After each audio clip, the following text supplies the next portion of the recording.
రెడ్డి బాడీని తీసుకురావడానికి ఏమైనా ప్రయత్నాలు చేస్తున్నారా? ఎప్పటివరకు వచ్చే అవకాశం అన్నట్లుంది?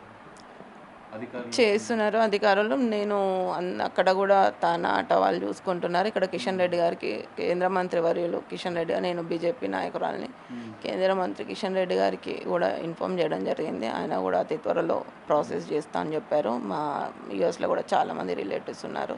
వాళ్ళు కూడా అందరూ ఎవరి ప్రయత్నం వాళ్ళు, ప్రతి ఒక్కరు కూడా, ఎందుకంటే ఆ పిల్లగాని మొహం చూసి, పిల్లగాన్ని చూసి నిస్వార్థంగా ప్రతి ఒక్కరు ఇన్వాల్వ్ అయ్యి దీంట్లో వర్క్ చేస్తున్నారు.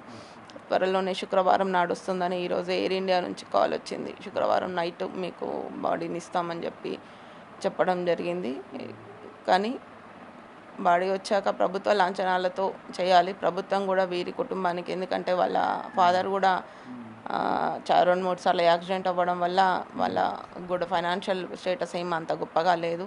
అయినా కష్టపడి పిల్లల్ని బయటికి పంపిస్తే సెట్ అవుతారు అనుకున్నారు. కానీ ఇలాంటి సిచ్యువేషన్ వచ్చింది కాబట్టి ప్రభుత్వం ఆర్థికంగాను వీళ్ళను ఆదుకోవాలని కోరుకుంటున్నాను.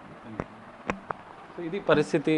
నిరూప్ రెడ్డి తల్లిదండ్రులు, బంధువులు, కుటుంబ సభ్యులు కన్నీరు మున్నీరుగా వెలిపిస్తున్నారు. కానీ ఇక్కడ ఆ తల్లి కడుపు కోత ఎవరు తీర్చలేని తల్లి చెప్తున్న మాటలు మనకు కూడా కంటనీరు తెప్పిస్తున్నాయి.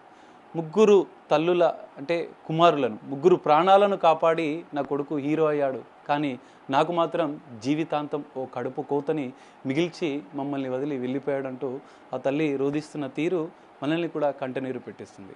ప్రభుత్వం ఆదుకోవాలి ఆ కుటుంబాన్ని. ప్రభుత్వం వీరమరణం పొందిన, నిజంగానే వీరమరణం. ఎందుకంటే 3 ప్రాణాలను కాపాడి, స్నేహితుల ప్రాణాలను కాపాడి తాను మాత్రం అందులో కొట్టుకుపోయినటువంటి పరిస్థితి.